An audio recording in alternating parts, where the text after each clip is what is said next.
नमस्कार, आप देख रहे हैं एनडीटीवी का वॉक द टॉक। इस वक्त हम लोग बालीगंज सीट पर हैं। मेरे पीछे है पार्क सर्कस मैदान। पश्चिम बंगाल का आधा चुनाव खत्म हो गया है। अब तक किस पार्टी ने कितने गोल दागे, इस पे चर्चा होगी। और इस कार्यक्रम में मेरे खास मेहमान हैं राज्यसभा के सांसद, तृणमूल के वरिष्ठ नेता श्री बाबुल सुप्रिया। बाबुल भाई, स्वागत है आपका एनडीटीवी के वॉक द टॉक में। Thank you so much. Any special reason why you have chosen ये जो आपने पार्क सर्कस मैदान सीट है, आप मैं ही वाले था। हाँ, आप यहीं पे प्रचार कर रहे थे तो हमें लगा कुछ बातें भी हो जाए, जान भी लें कि कैसा चल रहा है आपका टाइम तृणमूल में। बहुत ही अच्छा, बहुत ही अच्छा। एक तरफ प्यार नहीं था और एक तरफ बहुत प्यार है, पर्सनल टच है। आप व्हाट्सएप करो, उसकी जवाब आ जाती है। त्यौहार लगता है, गाना गाने की पूरी छूट। तो बहुत खुश हूँ। जो है वर्ल्ड टूर्स वगैरह ये वो गाना सब कुछ चालू हो गया फुल थ्रॉटल। और बहुत lots of pampering and I got that IT ministry, so could work very well. अच्छा है। तो अभी तक आधा जो मैच है पश्चिम बंगाल का वो ख़त्म हो गया है। राइट। आप खुद बड़े फुटबॉलर हैं, फुटबॉल का शौकीन है आप, तो किसने कितने गोल दागे हैं अब तक पश्चिम बंगाल में? देखिए, इतना कह सकता हूँ कि हम लोग बचपन में भी जब फुटबॉल खेलते थे ना, तो कोशिश ये करते कि ओपोनेंट अगर अच्छा हो ना, तो रेफरी को भी थोड़ा सा पहले से मैनेज करके रखो। तो ये लोगों ने तो यही किया। गणेश बाबू जो है वो हमारा सत्यजीत रॉय की फिल्म थी कि वो दिमाग की धुलाई होती थी, मगज धुलाई। हाँ। उससे क्या करना है वो बड़े अच्छे से सिखा देते थे। तो गणेश बाबू जो है वो भी बड़े अजीब तरीके से SI और बाकी सारी चीज़ें जो है कंडक्ट की है। तो अच्छा होगा। रेफरी भी उनकी है, अंपायर भी उनका है। उसके बाद भी हम 3 गोल से जीतेंगे। तो दोनों ही पार्टियां दावा कर रही हैं बाबुल भाई कि हमने ज़्यादा गोल दागे। अभी ऐसा चुनाव है जहां दोनों ही पार्टियां सुपर कॉन्फिडेंट है कि हम जीत रहे हैं। देखिए, एक बात तो है Rahul, it is a very complicated election. I think any psephologist will also pause to think what they would say, what they have to say, because they are expected to give a this thing. But BJP कुछ सोच के ही हर बार north Bengal पहले करती है, क्योंकि historically उस तरफ उन्होंने अच्छा फल किया है। और वो नैरेटिव वो चारों तरफ जो है कायम करने की कोशिश करते हैं। बट मैं पिछले 40 दिन से पूरा बंगाल का दौरा कर रहा हूँ और आपको बता रहा हूँ कि SIR से जिस तरीके से लोगों को उन्होंने डराया, तो ये पूरा बूमरंग होके जो है बीजेपी के ऊपर आने वाली है। भले वो कितना ही स्कोर करे, हम भी उस टीम के सदस्य थे जब अगली बार 200 पार की बात हो रही थी। और मुकुलदा और मैं, हम दोनों वेस्टर्न होटल में, सीधा नड्डा साहब और अमित जी थे। हमने कह दिया था कि ज़मीन पे जो हालत है 70 और 80 के से ज़्यादा सीट आप नहीं जीत पाएंगे। और मुकुलदा भी बोले थे ये बात। उसके बाद हम लोग की बहुत तकलीफ़ें हुई, लेकिन 77 पे अटक गई।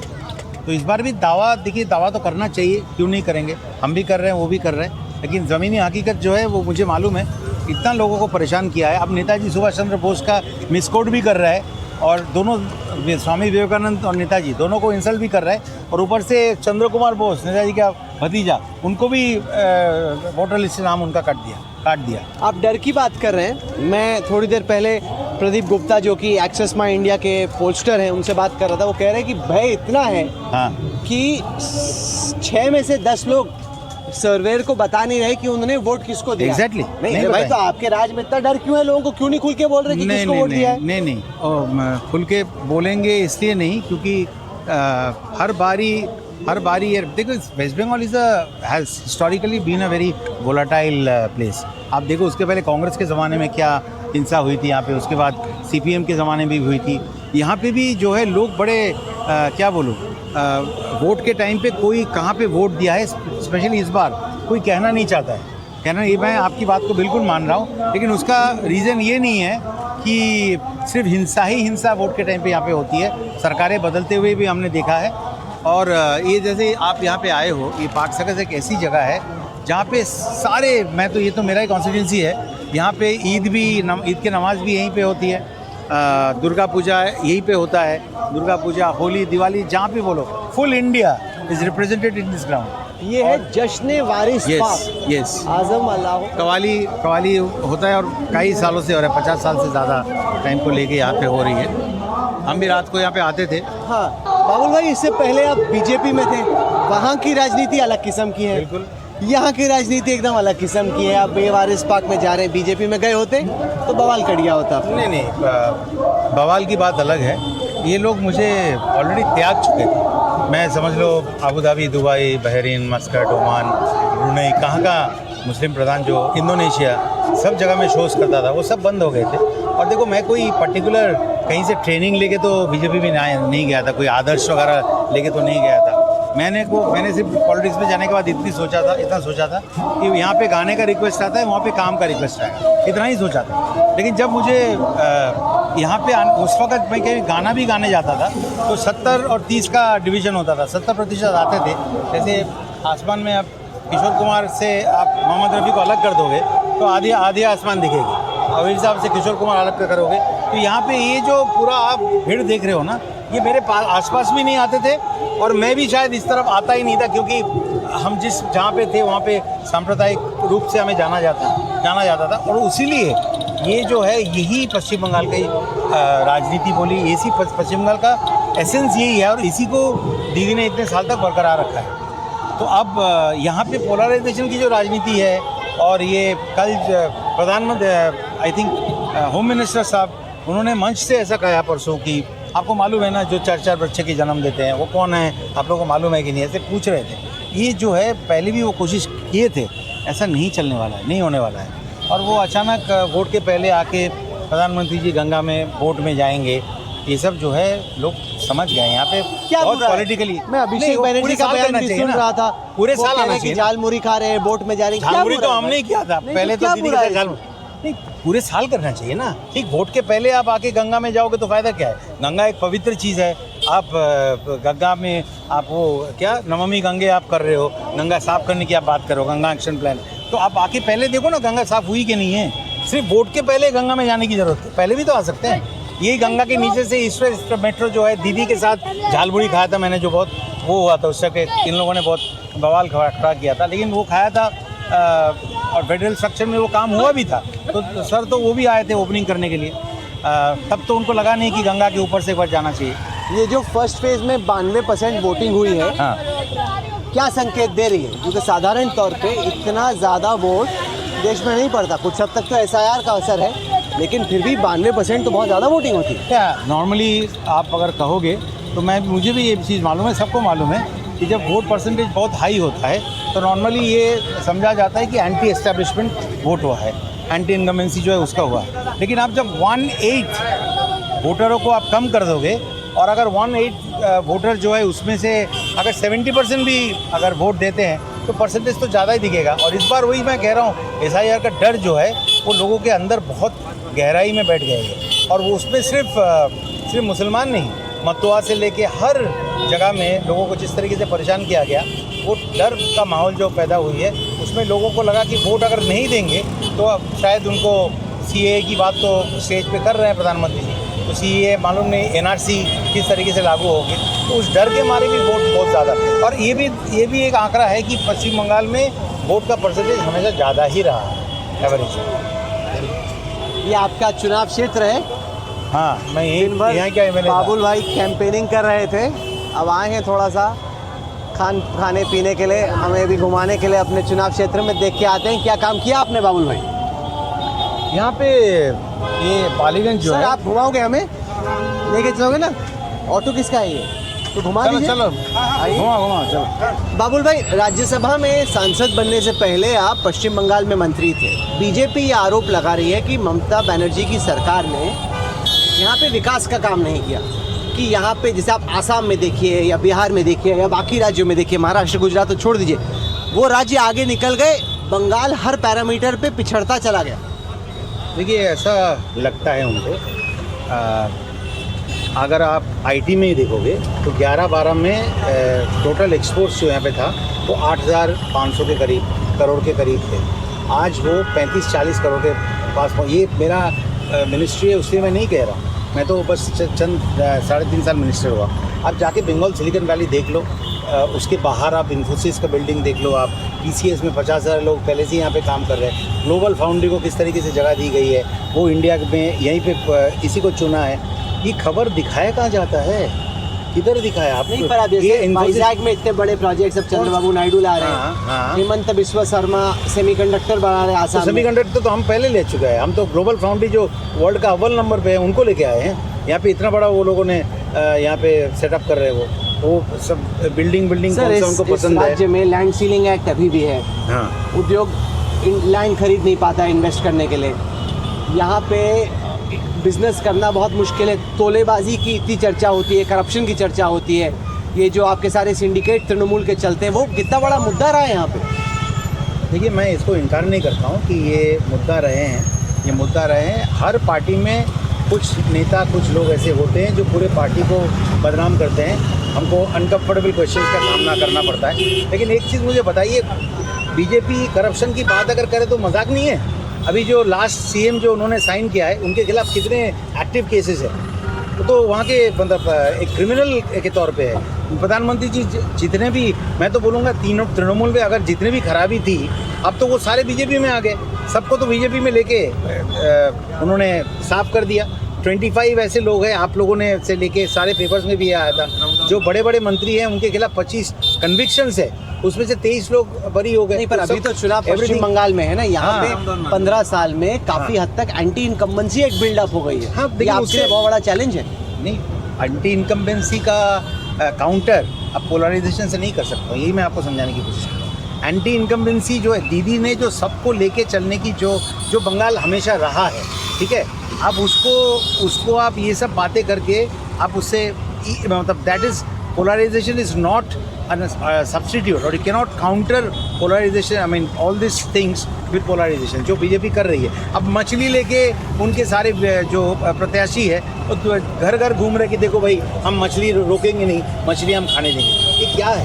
नहीं, बीजेपी को लग रहा है ये चुनाव पोलराइज हो गया है कि 70% हिंदुओं ने वोट दिया है बीजेपी को, तृणमूल को पड़ा वो 30% मुसलमानों का वोट। देखो बात निकलेगी तो बहुत दूर तक जाएगी। अब मैं, क्योंकि मैं एक ड्रेसिंग रूम की बात दूसरे ड्रेसिंग रूम में मैं नहीं कर सकता हूँ, मैं कभी किया भी नहीं, किसी ने पूछा भी नहीं, उससे मैं सब बात नहीं करूँगा। लेकिन उनकी हमेशा ये रहा है कि अगर 70% में उनको लगता है कि 70% की वोट उनको मिला है, तो शायद वो भूल गए कि कितने हिंदू उस SIR में कितने हिंदुओं के नाम उस लिस्ट से उन्होंने निकाल दिया है। और अगर उन्होंने ये कहा है कि और जो चीज़ वो प्रॉमिस कर रहे हैं, आप देखो पश्चिम बंगाल में वो ऑलरेडी चल रहे हैं। लक्ष्मी भंडार एक बहुत बड़ा इशू है, जो मतलब एक बहुत बड़ा महिलाओं के लिए लाभ है, वो कितने सालों से चल रहा है। रूपश्री, कन्याश्री से लेके 700 शादी से लेके सारी चीज़ें जो पश्चिम बंगाल में चल रहा है, ये चलते रहें, यही इस बार का सबसे बड़ा, हमको उतना ही कहना है।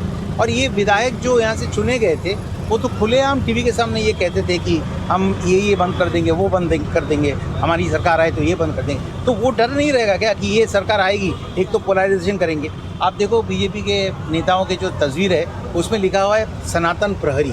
प्रहरी नहीं मतलब गार्ड क्या होता है? जिसके हाथ में या तो त्रिशूल रहता है, वो रहता है, वो एरो रहता है, या वो तलवार लेके खड़े होते हैं। तो आप कहना क्या चाहते हो कि हिंदू धर्म के बाहर जो भी होंगे उनके ऊपर प्रहार होंगे?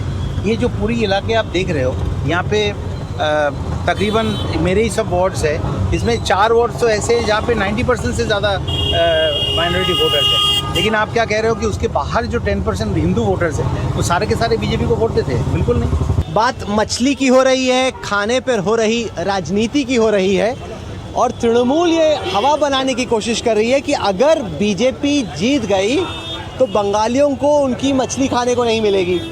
पर बीजेपी वाले कह रहे कि भाई हम में से किसी ने कुछ ऐसा कहा नहीं, तो टीएमसी ऐसा झूठा प्रचार क्यों कर रही है? नहीं, झूठा प्रचार नहीं है। इसके पहले जो इस चीज़ को लेके ये जिस तरीके से गाय रक्षा की बातें हैं, जहाँ पे लोग मारे गए हैं, ये सब चीज़ें जो हुई है, ये डर पैदा होना मुमकिन है। वो जो कहीं पे क्या वो चीज़ें लगा देती है, तो लोग बोलते हैं कि हम क्या खाएंगे, हम क्या नहीं खाएंगे, ये क्या आप डिसाइड करोगे? ये तो बीजेपी के ऊपर ये आरोप तो वहीं से शुरू हुई है, जब उनके नेताएं इस तरीके की बात की है।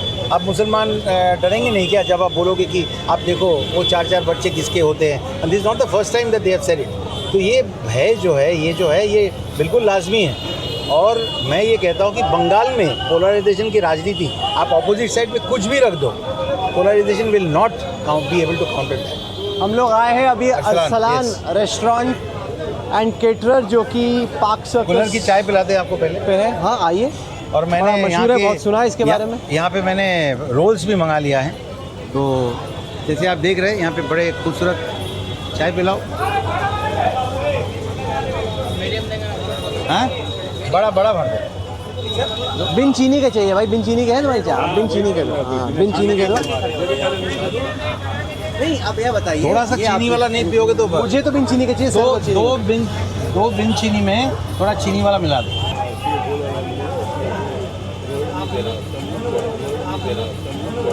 बाबुल भाई, आप कह रहे थे कि तृणमूल में गाने की खूब आज़ादी है, बिल्कुल है।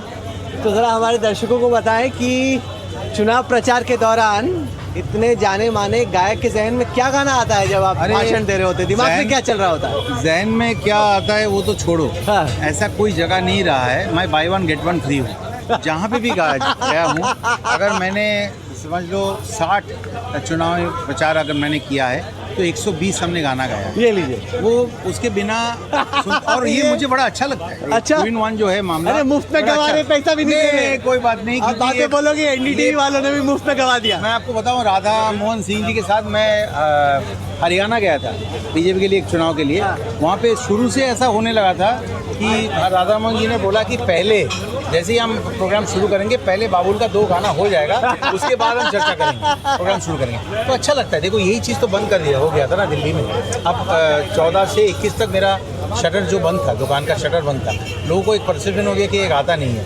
यहाँ पे दीदी खुद एक आर्टिस्ट है, तो उनको इस चीज़ का कदर है। तो मुझे खुली छूट मिली है। जैसे और कल जो मैं हमारे होम मिनिस्टर साहब की जो सुन रहा था कि 110 120 तक तो वर्ष तो अभी हो गई है, तो मुझे वही किशोर कुमार का फेमस गाना वही याद आ रही है। क्या? कुछ तो लोग कहेंगे, लोगों का काम है कहना, छोड़ो बेकार की बातों में कहीं बीत ना जाए रहना। ये अमित शाह के लिए गाना। हाँ, और एक गाना और भी है। हाँ। जो बाकी स्टेट में जहाँ पे उन्होंने जो वादा किया है, जो रख नहीं पाए। क्या हुआ तेरा वादा, वो कसम वो इरादा, भूलेगा दिल एक दिन तुम्हें। सब भूल गए बहुत जगह में, क्योंकि वादा तो उन्होंने वही किया, अभी भी वही कर रहे हैं। लेकिन यहाँ पे जो वादा कर रहे हैं वो ऑलरेडी चल रहा है मेरे भाई। तो ऐसा दावा करने से वही बीत ना जाए रहना वाली बात है कि बस सुनो, वो जो कर रहे हैं ऐसा ही उनको करना था, यही परसेप्शन बनाना था नॉर्थ बंगाल का करके पहले। वो कर रहे हैं, सही कर रहे हैं उनका।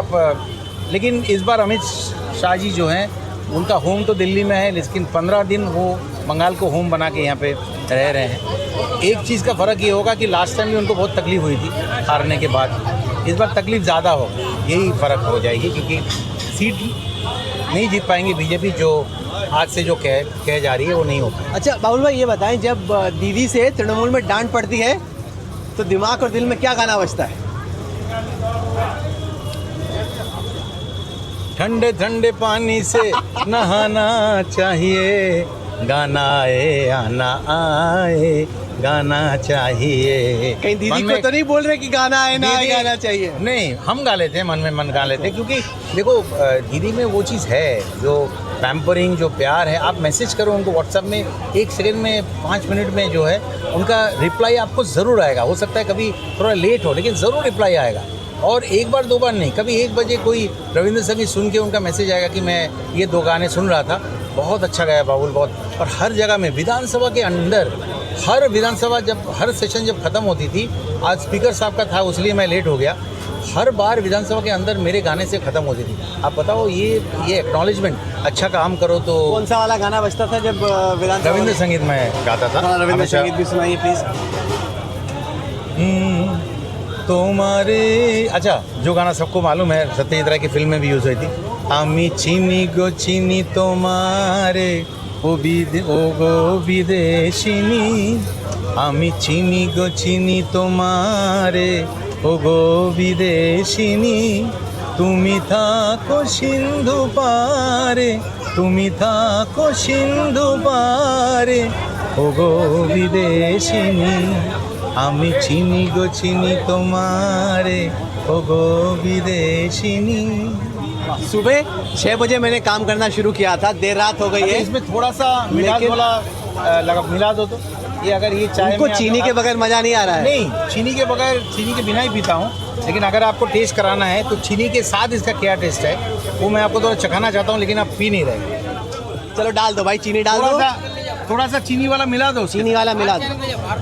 हाँ वही ना, टूट गया। फट जब गया। टूटता है तो उसको गुड लक कहते हैं कि बैड लक कहते हैं? ये बहुत, देखो हमने वो गाना गाया हाँ। जिससे दिल टूटना चाहिए, अच्छा। उन्हीं लोगों का टूटना चाहिए, क्योंकि हम बोल रहे हैं कि छोड़ो बेकार की बातों, तो दिल टूटने की जगह में भान टूट गई, तो पता चल रहा है कि असर हो गया गाने का। तो ये बताओ, जब तृणमूल को जिताना हो, मोराल अप करना हो, तो क्या गाना जहन में आता है? नहीं, अभी ये बड़ा सीरियस मामला है, सच में बता रहा हूँ भाई। नहीं, पर जोश और को हाई रखने के लिए? जोश करने के लिए मैं गाना बिल्कुल नहीं गाता हूँ। मैं अपना जो पॉलिटिकल बातें जो है, देखो जब पब्लिक रिप्रेजेंटेटिव बने हैं, जैसे ये राज्यसभा का चीज़ एकदम सरप्राइज़ के तौर पे मेरे पास आया, तो मैं उनमें से नहीं होऊंगा जो बस नाम के लिए है एमपी, और अटेंडेंस जो है 20% 25%, ऐसा नहीं।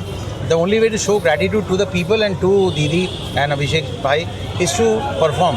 और इसलिए जब मैं जहाँ पे भी कैंपेन करने गया है, वहाँ पे मैं डेटा के साथ, हकीकत के साथ, मैं 15 मिनट मैक्सिमम मैं अपना भाषण रखता था, मैं बातचीत करता था, उससे ज़्यादा में लोगों का अटेंशन स्पैन चला जाता है। तो मैं उसके बाद अगर कोई बोले कि मतलब हमेशा बोलते थे, उसके बाद मैं उनको पहले ही बोल देता था कि मैं गाना आपको ज़रूर सुनूंगा। नहीं तो तृणमूल जब जीतेगी, अगर जीतती है तो तब तृणमूल का बीजेपी के लिए क्या गाना होगा? देखो, वो मुकद्दर का सिकंदर जाने मन कहलाएगा, ये मैं नहीं कहूँगा, क्योंकि मुकद्दर का सिकंदर तृणमूल नहीं है, यहाँ पे वो सिकंदर ही है, क्योंकि कौन सा सारे सिकंदर और राम और रहीम सबको साथ में लेके चलते हैं, तो है कुछ ना? तो होगा जो जहन में आ रहा है। वो यही है मेरा जो गाना है हम तुम पिक्चर का, जो ये यहाँ पे नहीं गिरा सकते, इसको मैं जो है थोड़ा सा हाँ कोने में डाल देता हूँ, इसको उठा लेंगे। हाँ, तो हम तुम फिल्म का जो टाइटल गाना है वही गाना पड़ेगा कि अब जो है ये सब नॉइज़ बहुत हो गया है, बस हम और तुम अभी नज़दीक आके अब काम करते हैं। सांसों को सांसों में ढलने दो ज़रा, धीमी सी धड़कन को बढ़ने दो ज़रा, लम्हों की गुजारिश है ये पास आ जाए, हम तुम हम तुम, सांसों को सांसों में ढलने दो ज़रा। 4 के बाद जो है दीदी पब्लिक को यही कहेगी कि चलो झमेला झंझट जो है वो ख़त्म हो गई है, अब कोई भाषणबाजी नहीं, चलो फिर से काम पे लौटते हैं। ये भाजपा वाले सुनते थे आपके गाने? दीदी सुनती हैं गाने आपके? अरे बहुत सुनती है, हर फंक्शन में, हर जगह में, मतलब क्या बताऊँ आपको मैं, वही तो मैं बता रहा हूँ कि एक खुश आदमी वो काम भी बड़ा अच्छा करता है, और मैं नहीं हो दीदी के गुस्से से? डरने वाली बात कुछ है नहीं, वही तो मैं कह रहा हूँ कि वो जब डांटते हैं बहुत असली डांटते हैं, लेकिन उसके 15-20 मिनट के बाद वो बुला भी लेते हैं और समझा भी देते हैं। हाँ, अगर आप कुछ ऐसी हरकत करो जो पार्टी लाइन या सब चीज़ से बाहर हो और काम आपका कोई हरकत वाला हो, तो उसके डांट जो है सही पड़ती है, बॉस से जैसे पढ़ना चाहिए। Otherwise she has been very pampering, very affection. चलिए, पीना तो हो गया, कुछ खा भी लें। काफ़ी सुना है अरसलन के खाने के बारे में, क्या खिलाएंगे? यहाँ का बिरयानी जो है वो एक दिन में आपका 7 दिन का कैलोरी जो है इनटेक हो जाएगी। अरे बाप रे! लेकिन वो आपको थोड़ा सा खाना पड़ेगा, भले हम शेयर करें। तो आपका क्या है भाई फेवरेट? क्योंकि यहाँ पे मछली को लेके बहुत पॉलिटिक्स चल रही है। अरे मछली तो चलिए, हम लोग सब बहुत स्ट्रॉन्ग नॉन वेजिटेरियन है, वो कोने में चले गए। स्ट्रॉन्ग नॉन वेजिटेरियन यहाँ पे बैठना है, यहाँ पे हम मटन खिलाएंगे, मटन बिरयानी खिलाएंगे, और कुछ रोल्स मैंने स्पेशली ऑर्डर किया है। दादा जो काठी रोल যেগুলো নিয়েছি না, काठी रोल যেটা নিয়েছি। बाबुल भाई, एक तरफ आप हफ्ते में 3 बार फुटबॉल खेल रहे हैं, दूसरी तरफ रात को 10 बजे रोल दबा रहे हैं। आपको मुझे कलकत्ता आए हो, आप मेरे मेहमान हो, तो अभी आपको टेस्ट तो कराना ही पड़ेगा बिना काठी रोल के। और ये मटन रोल है, मैं पूरा आपको इसलिए नहीं दिया, बड़े स्लिम ड्रिम हो, आधा ट्राई करो। और भी है, आधा से शुरू करते हैं और इसके बाद आपको बिरयानी खिलाएंगे। यहाँ का शमी कबाब खाओगे तो आपको तो लखनऊ याद आ जाएगी और श्योर। लाजवाब कबाब है, जो भी चाहो मुगलाई खाना सब मिलेगा। पर ये जो तृणमूल आरोप लगा रही है कि बीजेपी वाले आ गए तो मछली नहीं खाने देंगे, वेजिटेरियन बना, ऐसा तो है नहीं। ये तो आपको भी मालूम है, नहीं है, झूठ मूठ का आप माहौल बना रहे हो। बेबुनियाद तो नहीं कह रहे हैं ना, ऐसी उन्होंने कहाँ कहा ऐसा? ऐसी बातें बीजेपी के नेताओं ने जो है बीजेपी के नेताओं ने जो है वो बातें की है, तो बातें तो की है तभी जाके ये बात बनी आई है ना, नहीं तो क्यों कहेंगे, नहीं तो क्यों कहेंगे, ये बातें तो कही गई है। मैं एग्जैक्टली उन नेताओं का नाम नहीं ले सकता, पर ऐसी बात हुई है। और ये जो मारे गए हैं इंडिया क्या में, डिनाई भी तो किया कि हम नहीं रोकेंगे भाई, सबको आज़ादी है अपना खाना खाने की। बात तो यही सबसे बड़ी बात है कि मैं रोकूंगा नहीं, ये सफाई तुमको देनी पड़ी है ना। जैसे आप सिंडिकेट के आरोप लगा रहे हो तो हमको कहना पड़ रहा है कि हाँ वो एग्जिस्ट करता है, लेकिन वो पूरी तरीके से जो पार्टी के नीचे स्तर में इधर उधर थोड़ा बहुत हर पार्टी में गड़बड़ी होती है, थोड़ा बहुत रहता है। अब वो परसेप्शन जो है बीजेपी उसी को सबसे ज़्यादा लाउड करके, कुछ तो अच्छा भी होगा यार, 15 साल से दीदी यहाँ पे जीत रही है, पोलराइजेशन इतना सारा हुआ, CPM को यहाँ से 34 साल के बाद यहाँ से हटाया, तो कुछ तो अच्छा होगा। आपको लगता है दीदी का आखिरी चुनाव है, आपको लगता है अभिषेक बैनर्जी उनके बाद चला पाएंगे पार्टी? हम इसके बारे में कोई टिप्पणी करना ठीक नहीं होगा। सबसे बड़ी बात है दीदी इज एब्सोल्युटली फिट, तो she is a very astute thinker, politician, and the way Abhishek has groomed himself and to have दीदी के साथ बहुत बचपन के से वो बच्चे टाइम उस टाइम से टाइम बिताया, तो he has seen a lot and he has groomed himself। तो जब वो बात करते, भाषण देते, स्पीच देते हैं, तो पता चलता है कि इसके पीछे मेहनत है, इसके पीछे काफ़ी होमवर्क है। तो वो अपने आप को तैयार कर रहे हैं कि बीजेपी में जो अगला पीढ़ी जो है ना, उसको सिर्फ साइकोपेंट्स को रखा गया है, बाकी साफ हो गए, क्योंकि हमें नाम नहीं सकते। जो भी आदमी बाहर में जिनकी परिचय है, कुछ बाहर भी कमा के खा सकता है, भले वो कीर्ति आज़ाद हो, शत्रुघ्न सिन्हा हो या कोई भी हो, सब छोड़ के जाता है। और अभी मिनिस्टर सब देखो, बस काम तो पीएमओ में ही होता है, नाम के लिए सब मिनिस्टर्स रखे हैं, जो एक्चुअल होनहार लोग हैं वो आउट है। तो अगली पीढ़ी जो है बीजेपी में तैयार नहीं है, तैयार है तो सम्राट चौधरी जैसे मिलेंगे आप। सर क्या लेके आए हैं आप? सर ये हमारा famous mutton biryani, Kolkata mutton दम बिरयानी। अरे ज़बरदस्त, मटन बिरयानी, रोल भी हो गया, बिरयानी भी हो गई।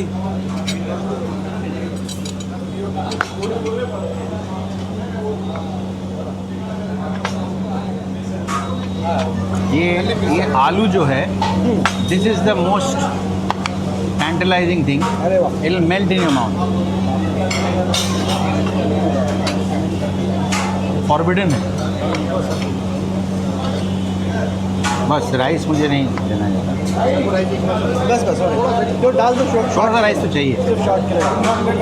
प्लेट भी कुछ प्लेट यहीं पे रखो। बाबुल भाई, जब आप आए थे राजनीति में, मुझे याद है आसनसोल में मिला था, इलेक्शन एक्सप्रेस लेके आया था, उस टाइम पे आपके इर्द गिर्द लोगों को लग नहीं रहा था कि तक टिक जाओगे आप राजनीति में।